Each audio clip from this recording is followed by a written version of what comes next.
একজন serial killer যার target শুধুমাত্র সিনেমার রিভিউয়াররা। যে খুনগুলো করছে তার প্রতিটিতেই রয়েছে এক গভীর বার্তা, একটি নির্দিষ্ট চিহ্ন। কেন এই ভয়ঙ্কর খুনগুলো হচ্ছে, কে এই অজানা আতঙ্কের সৃষ্টি করছে, এবং সবচেয়ে গুরুত্বপূর্ণ প্রশ্ন, পরবর্তী শিকার কে। এটি শুধুমাত্র একটি খুনের গল্প নয়, এটি এক প্রতিশোধের কাহিনী। আজকের ভিডিও 2022 সালের সাইকোলজিক্যাল থ্রিলার ও হৃদয় ছুঁয়ে যাওয়া মুভি চুপ নিয়ে। ভিডিওটি শেষ পর্যন্ত দেখুন, আর আপনি যদি আমার ভিডিও প্রথমবার দেখে থাকেন তাহলে চ্যানেলটি সাবস্ক্রাইব করে আমাকে সাপোর্ট করার জন্য অনুরোধ রইল। তাহলে চলুন শুরু করা যাক এই রহস্যময় সিনেমা। মুভির শুরুতেই আমরা দেখি যে নিতিন শ্রীবাস্তব নামের এক ব্যক্তিকে ভয়ঙ্করভাবে খুন করা হয়েছে। তাকে বাথরুমে বেঁধে রেখে ধারালো কিছু দিয়ে পুরো গায়ে নিখুঁতভাবে কাটা হয়েছে এবং খুনি তার কপালে একটি চিহ্ন এঁকে রেখে যায়। নিতিন সিনেমা রিভিউ করতেন। তার মৃতদেহ দেখে বোঝা যায় যে কতটা নির্মমভাবে তাকে খুন করা হয়েছে। যেভাবে নিতিনকে হত্যা করা হয়েছিল তা দেখে মনে হচ্ছিল যেন তার কোনো শত্রু তাকে মেরেছে। এরপর সেখানে পুলিশ আসে। তখন এই কেসের তদন্ত কর্মকর্তার দায়িত্ব পায় মুম্বাই ক্রাইম ব্রাঞ্চের অফিসার অরবিন্দ মাথুর। অরবিন্দ কিছুতেই বুঝতে পারছিলেন না কে এই খুনি, কারণ খুনি কোনো ক্লু রেখে যায়নি। এছাড়া নিতিন ভালো মানুষ ছিলেন এবং তার সঙ্গে কারো কোনো শত্রুতাও ছিল না। পাশাপাশি যে পলিথিন দিয়ে তার মুখ বাঁধা হয়েছিল সেটি শহরের অন্য কোনো পলিথিনের সঙ্গে মেলেনি এবং এর সম্পর্কে কোনো তথ্যও পাওয়া যাচ্ছিল না। এরপর ড্যানি নামের এক ব্যক্তিকে দেখি, যার নিজের একটি ফুলের দোকান আছে এবং সে ফুল বিক্রি করে, কিন্তু সে একা একা নিজের সাথে কথা বলতো। নীলা এই শহরে নতুন এসেছে। একদিন নীলা তার দোকানে ফুল কিনতে আসে। সে ফুলগুলো দেখছিল এবং একা একা কথা বলছিল। ড্যানি ভাবে নীলাও তার মতো নিজের সাথে নিজে কথা বলে। এছাড়া নীলার সৌন্দর্যে এতটাই মুগ্ধ হয়ে যায় যে সে নীলার কাছ থেকে ফুলের দাম নেয় না।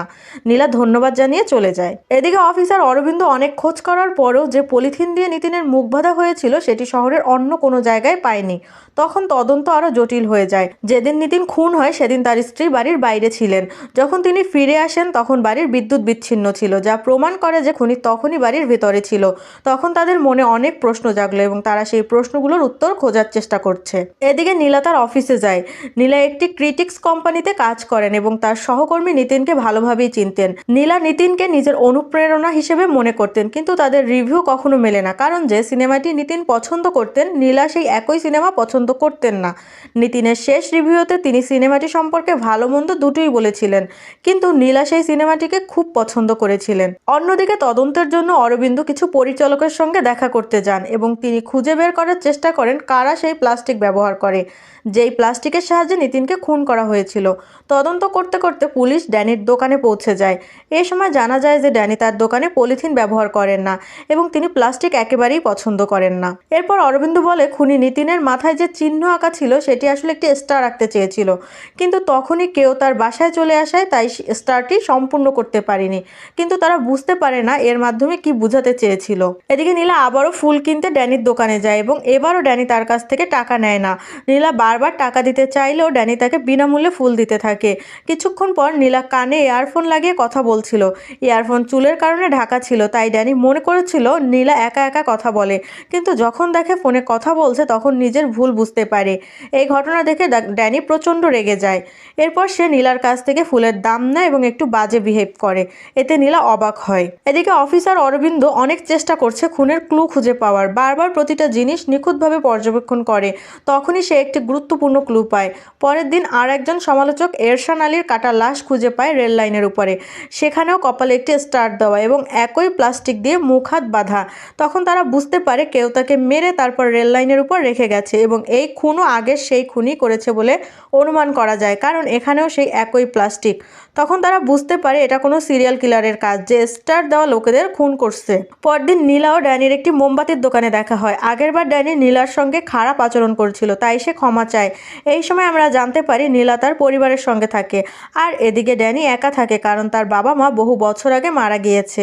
ধীরে ধীরে নীলা ও ড্যানির বন্ধুত্ব আরও গভীর হতে থাকে। এর কয়েকদিন পর আরেকজন সিনেমা সমালোচকের মর্মান্তিক মৃত্যু হয়। তাকে একটি খেলার মাঠে হত্যা করে ফেলে রাখা হয়, কারণ তার শেষ রিভিউ ছিল থার্ড আম্পায়ার সিনেমা নিয়ে। লোকটির শরীরের বিভিন্ন অংশ কেটে আলাদা জায়গায় ফেলে দেওয়া হয় এবং তার মাথার উপরে 1.5 স্টার আঁকা ছিল। তার শেষ রিভিউতে তিনি বলেছিলেন যে সিনেমার কাহিনী অত্যন্ত এলোমেলো, তাই তিনি সিনেমাটিকে 1.5 পয়েন্ট রেটিং দিয়েছিলেন। আশ্চর্যের বিষয়ে সেই রিভিউ ভিডিওতে যেমন বলা হয়েছিল তাকে ঠিক সেভাবেই হত্যা করা হয়। অন্যদিকে একের পর এক আরও কয়েকজন সিনেমা সমালোচক খুন হতে থাকে, যা নিয়ে সবাই খুবই চিন্তিত হয়ে পড়েন। ধীরে ধীরে মিডিয়া এবং সাধারণ জনগণের ক্ষোভ বাড়তে থাকে, কারণ এতদিনেও পুলিশ খুনির সম্পর্কে কিছুই জানতে পারেনি, এমনকি তাদের প্রথম সন্দেহভাজনকেও এখনও ধরতে পারেনি। তাই সবাই নিজেদের জীবন বাঁচাতে চিন্তিত হয়ে পড়ছিলেন। অরবিন্দ এই বিষয়টি নিয়ে খুবই হতাশ ছিলেন, তাই তিনি তার টিম এবং সমস্ত সিনেমা সমালোচকদের নিয়ে একটি জরুরি বৈঠক ডাকেন। অরবিন্দ সবাইকে বলেন, আপনাদের জীবন এখন বিপদের মধ্যে রয়েছে, কারণ খুনিকে তা আমরা জানি না এবং পরবর্তী টার্গেটকে তাও আমাদের জানা নাই। হতে পারে সে সবাইকে হত্যা করবে, তাই যতটা সম্ভব সর্বোচ্চ সতর্কতার সাথে সিনেমা সম্পর্কে ভালো রিভিউ এবং রেটিং দিবেন। অরবিন্দর কথা শুনে কিছু সমালোচক রেগে যান, কারণ তারা মনে করেন যে পুলিশ এবং গোয়েন্দারা তাদের কাজ ঠিকমতো করছে না, যার ফলে খুনি এখনও মুক্তভাবে ঘুরে বেড়াচ্ছে। তারা স্পষ্ট জানিয়ে দেন যে আমরা খুনির ভয়ে ভুল রিভিউ দেব না। এদিকে ড্যানি কাগজ দিয়ে সুন্দর একটি ফুলের তোড়া তৈরি করে এবং তা নীলার জন্য নিয়ে যায়। নীলা উপহারটি খুবই পছন্দ করে এবং তারা দুজন কথা বলতে বলতে ঘরের ভিতর চলে যায় এবং দুজনে গল্প করে। নীলা ড্যানিকে বলে, আমি ছোটবেলা থেকেই সিনেমার সমালোচক হতে চেয়েছিলাম এবং একজন ভালো সমালোচক হওয়ার জন্য আমি অনেক বছর ধরে কঠোর পরিশ্রম করে আসছি। আমি নিতিন শ্রীবাস্তবকে অনুসরণ করতাম। তবে ধীরে ধীরে নীলা বুঝতে পারে যে ড্যানি সিনেমার জগৎ সম্পর্কে অনেক কিছু জানে। সে জানতে চায় ড্যানির কোনো ফিল্ম ব্যাকগ্রাউন্ড আছে কিনা। ড্যানি উত্তরে কিছু না বলে বিষয়টি এড়িয়ে যায়। এরপর নীলার মায়ের সাথে কথা বলে ও খাওয়া দাওয়া করে ড্যানি তার দোকানে ফিরে যায়। পরের দিন নীলাকে তার লেখার বিষয় জানানো হয়। পুলিশ সবাইকে বলেছিল যে সিনেমায় যেন বেশি রেটিং দেওয়া হয়।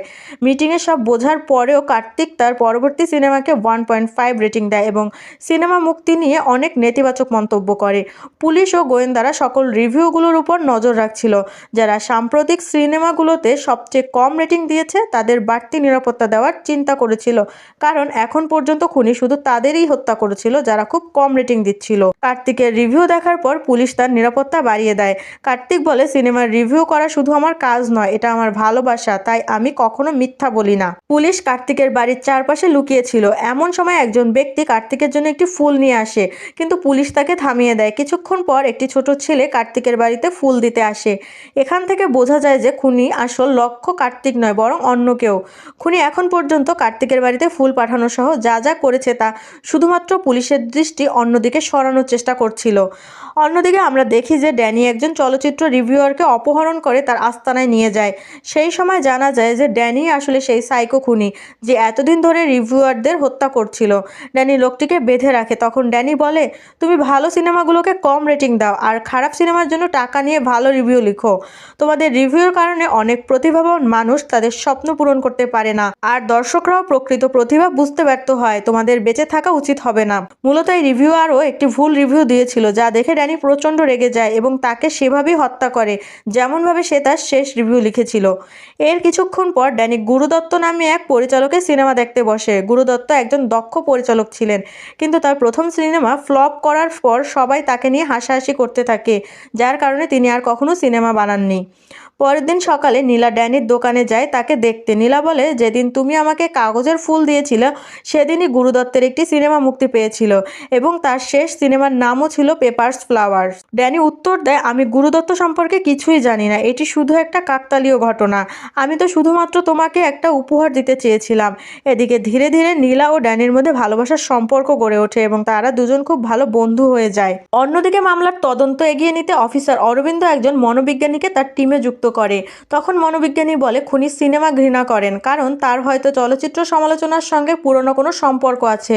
তাই আমাদের সেই সব পুরনো পরিচালকদের সম্পর্কে খোঁজ নিতে হবে যাদের সিনেমা খুব খারাপভাবে ফ্লপ করেছিল এবং পরে তাদের মানসিক চিকিৎসার প্রয়োজন হয়েছিল। এটি জানার জন্য অরবিন্দ তার টিম নিয়ে কার্তিকের কাছে যায়। কার্তিক তাদের অনেক সিনেমা ও পরিচালকের কথা বলে যাদের সিনেমা অনেক বছর আগে ফ্লপ করেছিল এবং যারা হতাশায় ভুগছিলেন। এদের মধ্যে একটি সিনেমা ছিল পেপারস ফ্লাওয়ার্স, যার পরিচালক গুরুদত্ত বিষণ্ণতার শিকার হয়েছিলেন। তখন জেনোভিয়ান বলেন, খুনি এইসব কাজ করেছে বিষণ্ণতায় চলে যাওয়ার কারণে। একই সময় অনেক পরিচালক তাদের সিনেমা ফ্লপ করার পর মানসিকভাবে ভেঙে পড়েছিলেন, কিন্তু তারা কখনো কাউকে হত্যা করেননি। গুরুদত্ত তাদের একজন ছিলেন, কিন্তু সব দিক থেকে এটা পরিষ্কার যে খুনি একজন পরিচালক। তখন অরবিন্দু বলেন, এখন আমাদের সবাইকে একটি সিনেমা সম্পর্কে ভুয়া রিভিউ লিখতে হবে যাতে এটি খুনির পরবর্তী লক্ষ্য হয়, আর তখন আমরা সবাই মিলে তাকে ধরতে পারবো। এরপর অরবিন্দু কার্তিককে রিভিউ লিখতে বলেন, কিন্তু কার্তিক অসুস্থ থাকায় রিভিউ দিতে অস্বীকার করেন। কিছুক্ষণ পর তিনি পুলিশকে সাহায্য করার জন্য নীলার নাম প্রস্তাব করেন। নীলা প্রথমে রাজি না হলেও পরে রাজি হয়, কারণ তার ছোটবেলা থেকে রিভিউয়ার হওয়ার স্বপ্ন ছিল, সেটা এখন পূরণ হবে। এদিকে নীলা ড্যানির সাথে একান্ত সময় কাটানোর সময় ড্যানির বাড়িতে অনেক কিছু লক্ষ্য করে, সেখানে অনেক সিনেমা তৈরির সরঞ্জাম ছিল। এটি দেখে সে ড্যানিকে জিজ্ঞেস করে, তুমি কি কোনো সময় সিনেমা জগতের সঙ্গে যুক্ত ছিলে? ড্যানি বিষয়টি এড়িয়ে যায় এবং নীলাকে চলে যেতে বলে।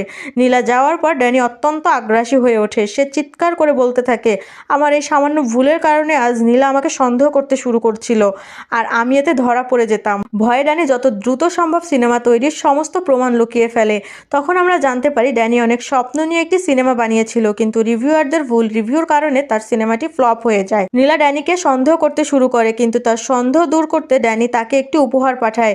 সেটি ছিল একটি ফিল্ম মেকিং রোল, যার ভিতরে অনেকগুলো ফুল ছিল, যেখানে ড্যানি ব্যস্ত একটি বার্তা লিখে রাখে, আমি তোমাকে সারপ্রাইজ দিতে একটি উপহার তৈরি করছিলাম, তাই তখন আমি তোমার কাছ থেকে কোনো সিনেমার তৈরি জিনিসগুলো লুকিয়ে রেখেছিলাম। এই উপহারের কারণেই নীলার সন্দেহ দূর হয়ে যায়। এরপর পুলিশ অফিসার, ডিটেকটিভ এবং নীলা তাদের প্রথম রিভিউ দেওয়ার জন্য একটি মুভি দেখতে যায়। মুভিটি বেশ ভালো ছিল, কিন্তু ডিটেকটিভ অরবিন্দু ইচ্ছাকৃতভাবে নীলাকে একটি ফেক রিভিউ লিখতে বলে। নীলা তার প্রথম রিভিউ ফেক দিতে চায়নি, কিন্তু কেসের জন্য সাহায্য করতে গিয়ে তাকে ফেক রিভিউ লিখতে হয়। এদিকে কেসের কারণে নীলার বাড়িতে কড়া নিরাপত্তার ব্যবস্থা নেওয়া হয় এবং তার মাকে শহরের বাহিরে পাঠিয়ে দেওয়া হয়।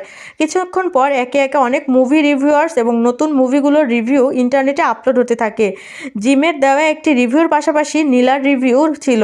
এখন ড্যানি যখন মুভি রিভিউজ পড়ছিল তখন সে নীলার রিভিউ দেখে। নীলা মুভিটি নিয়ে অনেক খারাপ কথা লিখেছিল এবং সে 1 স্টার দিয়েছিল। ড্যানি এটা মেনে নিতে পারছিল না। নীলার উপর সে প্রচণ্ড রেগে যায়, কারণ সে মনে করেছিল যে নীলা টাকার জন্য ফেক রিভিউজ দেয়। রাগে ড্যানি আগ্রাসী হয়ে ওঠে এবং সে একটি ফুলের তোড়া নিয়ে নীলার সঙ্গে দেখা করতে তার বাড়িতে যায়। নীলার বাড়িতে কড়া নিরাপত্তা থাকায় অরবিন্দ তাকে ভেতরে ঢোকার অনুমতি দিচ্ছিল না, কিন্তু কিছুক্ষণ পর নীলার অনুরোধে ড্যানিকে নীলার সঙ্গে দেখা করার অনুমতি দেওয়া হয়। নীলা খুব ভীত ছিল, তাই তাকে শান্ত করতে ড্যানি মানসিকভাবে তাকে সাপোর্ট দেয় এবং তার মাথায় হাত বুলিয়ে মেসেজ করতে থাকে। অরবিন্দ তাদের একান্তে কথা বলার সুযোগ দিতে রুম থেকে বেরিয়ে যায়, কিন্তু এরপর ড্যানি নীলাকে কিডন্যাপ করে এবং নীলার মুখে পলিথিন বেঁধে তাকে পাশের একটি জানালা দিয়ে পাশের খালি জায়গায় ছুঁড়ে ফেলে।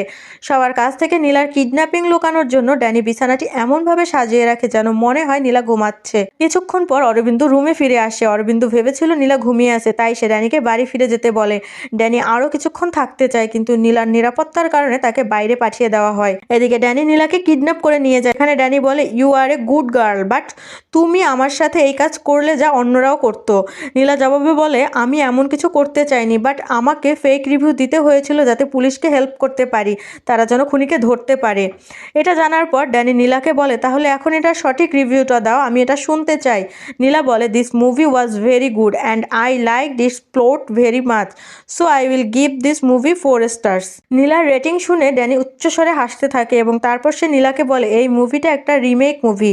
এই মুভিকে 4 স্টার দেওয়া মানে ভালো মুভিগুলোকে অবমূল্যায়ন করা। এটা প্রমাণ করে তুমিও রং রিভিউ করো, and your way of reviewing is also wrong. এ কথা বলে সে নীলার উপর আক্রমণাত্মক হয়ে ওঠে এবং তাকে হত্যা করার চেষ্টা করে। অন্যদিকে অরবিন্দু নীলার রুমে তাকে দেখতে যায়। সে লক্ষ্য করে নীলা তার বিছানায় নেই এবং ড্যানির উপর সন্দেহ হয়।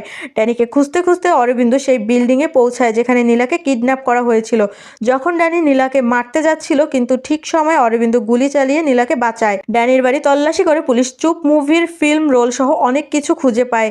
সেখানে দেখা যায় এই মুভির ডিরেক্টর, যার নাম সিবাস্তেন, এবং সিবাস্তেনই আসলে ড্যানি। সেই মুভিতে সে তার নিজের বায়োগ্রাফি তুলে ধরেছিল এবং এখান থেকেই ড্যানির জীবনের গল্প জানা যায়। ড্যানির বাবা খুব রাগী মানুষ ছিলেন এবং সবসময় নেশা করতেন। তিনি টাকা পয়সার জন্য তার স্ত্রী এবং ছেলেকে প্রচণ্ড নির্যাতন করতেন। শৈশব থেকেই বাবার কারণে ড্যানি মানসিকভাবে ভীষণ বিপর্যস্ত ছিল এবং একদিন তার বাবা মারা যান। বাবার মৃত্যুর পর ড্যানি পুরোপুরি ভেঙে পড়ে। ড্যানি তার জীবনের এই গল্প চুপ মুভিতে উপস্থাপন করেছিলেন, কিন্তু ফেক ক্রিটিক্স এবং ফেক রিভিউয়ার্সের কারণে মুভিটি পুরোপুরি ফ্লপ হয়। যদিও এই মুভিটি ছিল এক হার্ট টাচিং ব্লকবাস্টার, কিন্তু ড্যানি তার ব্যর্থতার চরম হতাশে হয়ে পড়ে। এরপর তাকে একটি মেন্টাল হসপিটালে ভর্তি করা হয় সুস্থ হওয়ার জন্য, কিন্তু তার অ্যাগ্রেশন এতটাই বেড়ে গিয়েছিল যে সে হাসপাতাল থেকে বেরিয়ে আসে একজন সাইকো কিলার হয়ে। সেই থেকে এখন পর্যন্ত ড্যানি তাদেরই টার্গেট করে আসছে যারা মুভিকে ফ্লপ বানিয়ে দেয় কিংবা ফেক রিভিউ দিয়ে কোনো মুভিকে সফল বা ব্যর্থ করে তোলে। কারণ বর্তমান সময়ে দর্শকরা মুভি দেখার আগে মুভি রিভিউজ দেখে।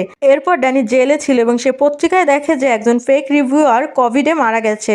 এতে ড্যানি প্রচণ্ড খুশি হয় এবং এখানেই মুভিটির সমাপ্তি ঘটে। এই ভিডিও কেমন লাগলো তা অবশ্যই কমেন্ট বক্সে জানাবেন। যদি ভিডিওটি ভালো লেগে থাকে তাহলে লাইক ও শেয়ার করে এবং চ্যানেলটি সাবস্ক্রাইব করতে ভুলবেন না। দেখা হবে পরের কোনো ইন্টারেস্টিং ভিডিওতে। সেই পর্যন্ত গুড বাই।